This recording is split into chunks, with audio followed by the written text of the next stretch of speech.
দাম বাড়ানো হলো। এই সরকার বলছে নিত্য নতুন দাম কমায় রাখবে, আবার এই সরকার আবার পরে থেকে নিত্য নতুন দাম বাড়ছে। আরো ফ্যান এটার উপর যদি বাড়ায় দেয়, এটা আমরা বেশিরভাগ ইউজ করি। আর যারা নাকি উচ্চবিত্ত ফ্যামিলি আছে তারা সাধারণত দেখা যায় যে এসি ইউজ করে, গাড়ি ইউজ করে, ওইগুলির উপর বেশি ট্যাক্স বাড়ায়। আমাদের 2 বছরের পুরনো হয় নাই, আমরা তাই কৃষি ভর্তুকি যেটা, কৃষি ভর্তুকির উপর কমানোটা এই বাজেটে কিছুটা হলেও আমি বলবো যুক্তিসঙ্গত।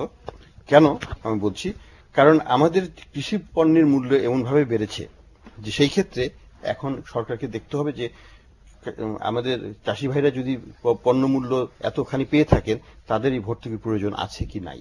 এবং আমি বলবো, আমি একটা সিম্পল হিসাব করেছিলাম, প্রতি 10 টাকা যদি চালের দাম বাড়ে কেজি প্রতি, তাহলে প্রায় $4.5 বিলিয়ন ট্রান্সফার হয় ফ্রম নন ফার্ম থেকে ফার্ম সেক্টরে। তার মানে ফার্মাররা কেউ না কেউ এই টাকাটা পাচ্ছে, প্রায় $4.5 বিলিয়নের মতো ডলারের মতো।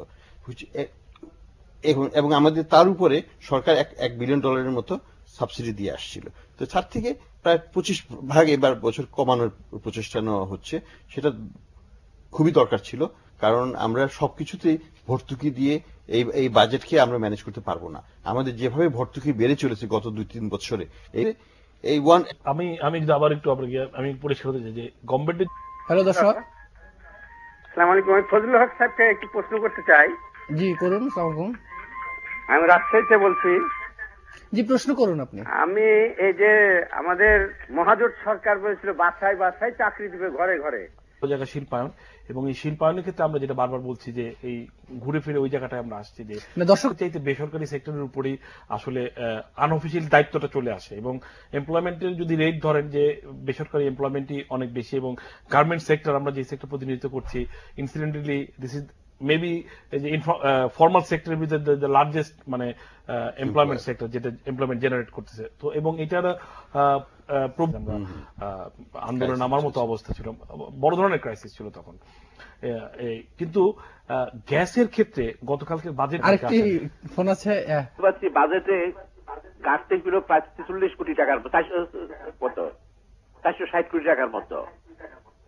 আবার সরকার যে উন্নয়ন বাজেট করছে সেটাও প্রায় সেই পরিমাণ। তো বাজেটের ঘাটতিটা পূরণ করার জন্য দেশীয় এবং বিদেশি সোর্স ইউজ করবে। জি দর্শক, আপনাকে ধন্যবাদ। উনি যেটা বলেছেন আমাদের এডিপি সাইজ এবং ঘাটতির সাইজ প্রায় সমান এবং সাবসিডি সাইডেও সমান। এখন ওনার আশঙ্কা হয়তো যে উন্নয়ন বাজেট থেকে কথা হলে আমাদেরকে সাবসিডিও দিতে হবে, কারণ সবই দরকার এদিক দিয়ে, এবং আমাদের এডিপিও করতে হবে, কারণ রাস্তাঘাট কিছু তো বানাতেই হবে। এর এটা কোইন্সিডেন্টাল যে তিনটে প্রায় কাছাকাছি হয়ে আসছে। যেটা ইম্পর্টেন্ট, উনি যে পয়েন্টটা বলেছেন সেটা সত্যি কথাই, যে আমাদেরকে পরনির্ভরশীলতার মাধ্যমে বড়োইং এর থ্রুতে এত বড় ধরনের একটা উন্নয়ন বাজেট নেওয়াটা ঠিক কিনা। এখানে আমাদের দেখতে হবে যে সত্যিকার অর্থে যদি আমরা রেভিনিউটা টার্গেটটা অ্যাচিভ করতে পারি সত্যি, তাইলে পরে কিন্তু, এবং যদি আমরা ওই বহির্বিশ্বের থেকে যে ধরনের আমরা অনুদান বা আমরা যে ধরনের ফাইন্যান্সিং আশা করছি সেটা যদি রিয়ালাইজ করে, তাইলে পরে ডোমেস্টিক ফাইন্যান্সিং এর উপর অতখানি চাপ পড়বে না।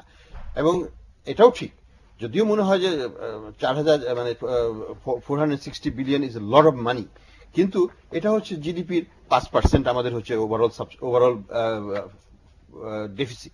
5% ডেফিসিট খুব একটা অসঙ্গতিপূর্ণ না আমাদের মতো দেশের জন্য, এবং এটা আমাদের টোটাল ডেটকে সাস্টেনেবল রাখবে। এবং যদিও ডেটের নমিনাল টার্মসে বাড়বে, ইন রিলেশন টু জিডিপি এটা স্টেবল বা একটু হয়তো কমবে বলে আমরা আশা করি। আমাদের আজকে সময় শেষ। আমাদের স্টুডিওতে আসার জন্য আপনাদের দুজনকে অসংখ্য ধন্যবাদ। প্রিয় দর্শক, এতক্ষণ আপনারা দেখছিলেন বাজেট প্রতিদিন অনুষ্ঠান।